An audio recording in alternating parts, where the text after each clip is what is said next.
Welcome. I'm looking at Pluto in the fifth house here.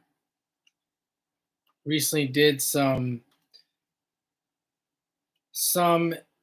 talking on Pluto in the 12th and Pluto in the 3rd. I'm going to skip to Pluto on the 5th. Looking at this book here by Jeffrey Wolf Green, Life Path Astrology, Evolutionary Astrology. My favorite version of astrology. So I don't know if it got that. We're looking at this book here. And recently did Pluto in the 12th, Pluto in the 3rd, and I'm looking at Pluto in the 5th.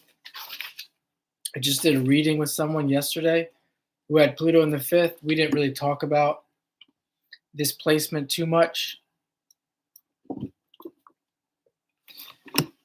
Pluto in the 5th. So we're looking at Leo, the sun, or the 5th house. And people with Pluto in the 5th, as it says here, feel they have a special destiny to fulfill.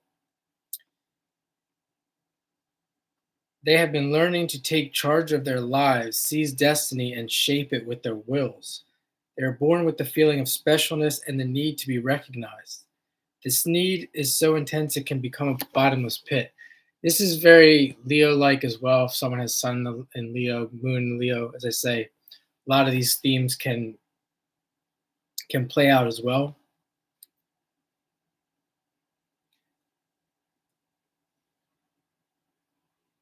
The sun is the center of the solar system. They are supposed to feel this way. For they are here to creatively actualize and be in charge of their purpose. Depending on the rest of the person's chart, this can manifest in a noisy or a quiet way. If this is something we talked about too, a little bit about, a lot of people think of Leo as being outgoing and noisy, but it doesn't always have to be that case, particularly with the Pluto in the fifth. And in this person's case, it was retrograde, which I'm going to get into the polarity point, which is Aquarius. So people can be very introverted and still feel like they have a special destiny to fulfill, even a Leo sun, depending on the rest of the chart and what it looks like. In general, they can be a very introverted person, but still feel like they have something big and grandiose that they're supposed to fulfill. You can think of all the things in life that you can do that are considered special, that are not always out in the open, that are behind the scenes.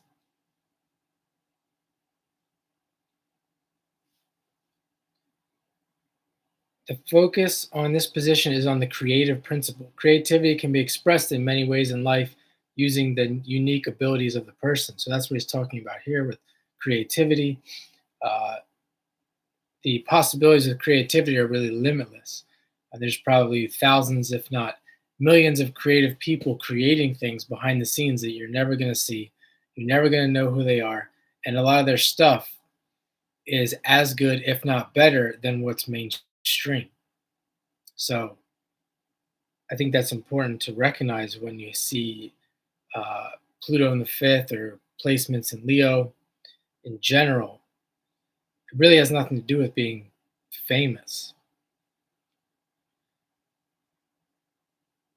It requires an intense inner focus and determination to shape the destiny with the strength of will.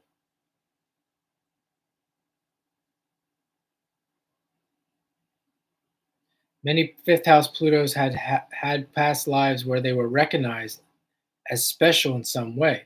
They have unconscious memories of this special treatment and can unintentionally expect to again be treated and acknowledged in this way. Some will manipulate people in situations to receive the desired recognition. In some cases, this can even be achieved by playing the victim to draw attention to them. So that is definitely some Leo traits.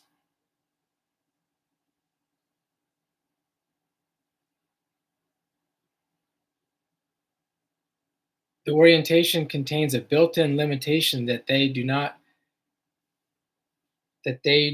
tend to see. In its worst cases, this can be a God complex. I don't think the people that I speak to that have a fifth house, that I know that have a fifth house Pluto, have the God complex, but I have seen it on the internet many times before.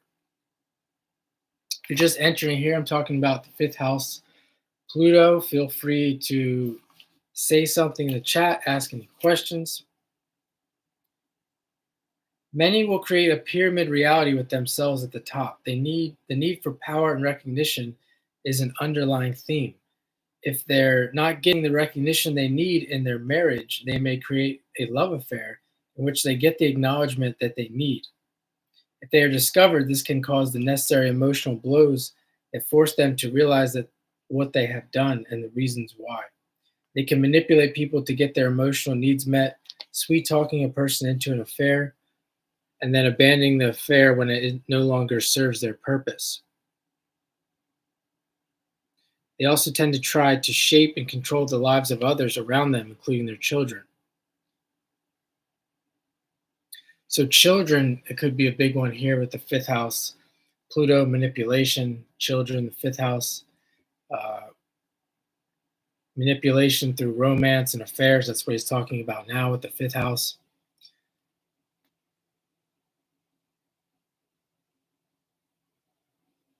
But the other thing I want to mention, though, about this idea of a special destiny, uh,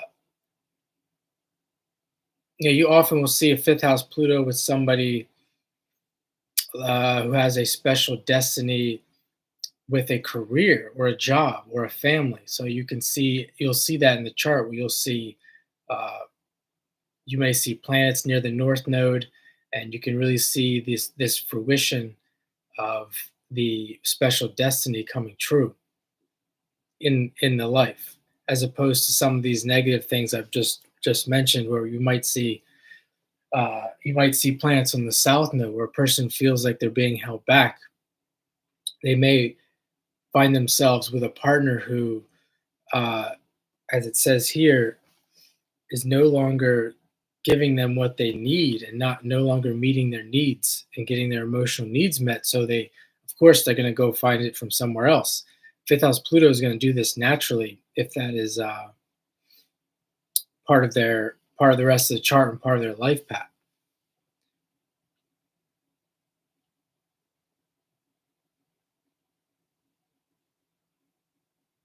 They can be very giving and generous, yet the generosity usually serves some personal need. It's hard for them to understand this because within their own frame of reference, they think they're being quite giving. Now, again, this also some of this stuff too. You have to look at the other part of the chart. Like you could say,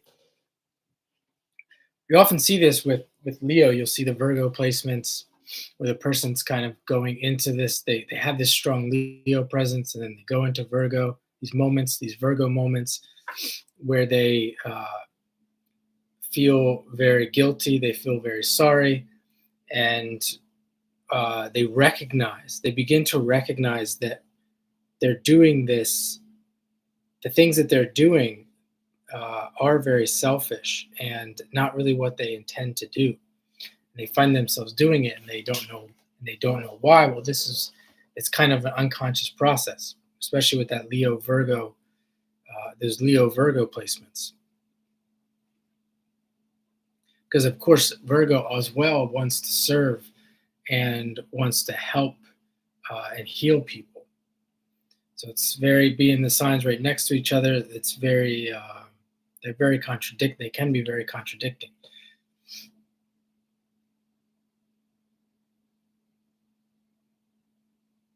Now, some of the lessons of a fifth house Pluto is going to be the polarity, and if you see the retrograde, it's a possible indication that they're really stepping into that polarity point of the 11th house, especially when you consider the retrograde function is usually a Uranian function as well, just any retrograde in general. So it says here the polarity point, the intention is to develop an objective focus, learning to link their special destiny to something socially relevant. Aquarius, socially relevant. So you often might see, I had a friend who had Venus and Leo. He always felt like he had this special destiny, but he could never, he could talk a lot and philosophize a lot and complain and bitch a lot, but he could never link it to a socially relevant something socially relevant. And to this day, he still has not really done that. I think he started a family and has had 3 kids since. And I think that's as close as him linking his special destiny to something socially relevant, but very in a very personal way. It's not nearly as broad as he would have liked it to be. But again, he doesn't have a fifth house Pluto. That's just the Leo. He has a Venus in Leo in the 11th actually. So the intent is to develop objective focus, learning to link their special destiny to something socially relevant. They must learn to link their special purpose to a socially useful or relevant function. And this could be a positive expression of the Leo Virgo interface as well, where a person finds that, let's say they work in a hospital and they're a Leo and they're a doctor and they're doing really good work as a doctor and they're getting famous or they're getting very popular, and they may feel like their special destiny is being fulfilled. That is an example of putting that to good use and to something, integrating it into something socially relevant. It doesn't have to be that big. It could be just a Leo person who feels they have a special destiny around children, so they start a daycare. Even if it's a small daycare, it's something socially relevant that people need. They must learn to link their special purposes to a socially useful or relevant function. Many will find fulfilling their purpose is blocked as part of forcing the need to embrace the 11th house polarity. Social structure itself will be the blocking force. This can lead to frustration and anger as society appears not to acknowledge the person as special. Even if they fulfill part of their purpose, they may not get the recognition they require for it. Being forced to the sidelines forces the lesson of learning objectivity. It also detaches them from the pyramid structure of their inner reality. Through this, they may learn how to link their purpose to society's needs. They will learn that others are just as special as they are. So you can see that not always as well uh, they're able to integrate it into a socially relevant function, and that kind of throws energy back onto themselves to analyze themselves, and as he says here, to maybe realize that um, many people are special in their own right. They will learn that others are just as special as they are. Through learning their lessons, they will realize they are channels of universal creativity and not the source of that which they create. So possibly somebody who isn't able to integrate these Leo characteristics into a social function has not learned these lessons yet, that others are just as special as them. They may not have learned, and maybe it's kind of like a little bit in, a little bit out, not completely, like completely terrible that they're being blocked.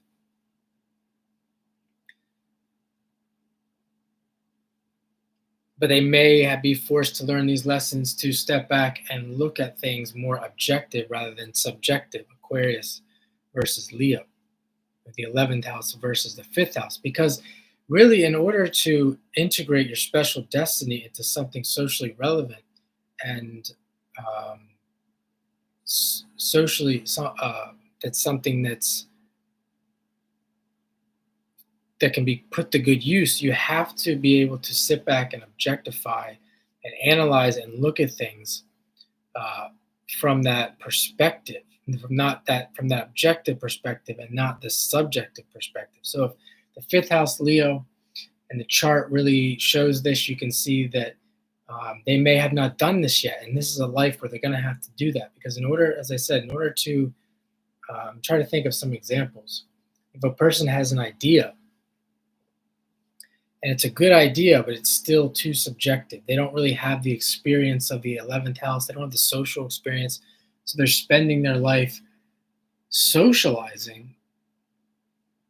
Leo, think of Leo being a social butterfly, possibly in some cases. This is where you won't see much Aquarius in the chart. You won't see much air. You won't see the 11th house polarity. It won't be retrograde, possibly.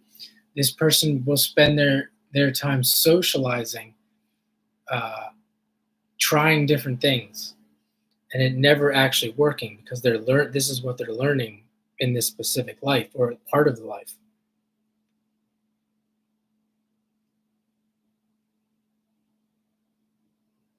Or even just from a personality standpoint, they could be learning. He mentioned some keywords here. They could be learning like narcissistic, magnetic, powerful, intense, demanding. Could be learning about these qualities in themselves, and that by going into the polarity, the Aquarius, and objectifying everything, they can see themselves. That they can see that they are demanding. That maybe they're too demanding. Maybe they need to be demanding in some situations, but not demanding in other situations. And maybe this idea of being narcissistic, maybe in their relationship they don't want to be as narcissistic, but in their work life it's okay to be narcissistic because let's say they're in marketing or advertising and they're the face of the company. So learning about things like that also could be something that a fifth house Pluto, Leo, or the sun could be learning.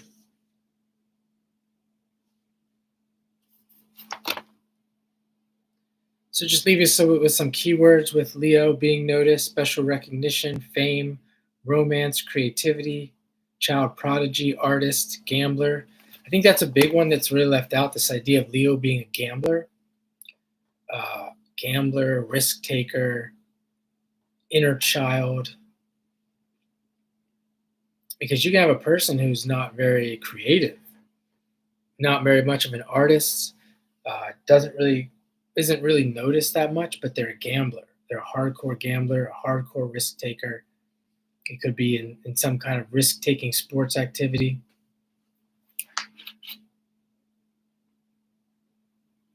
Purpose, full of self.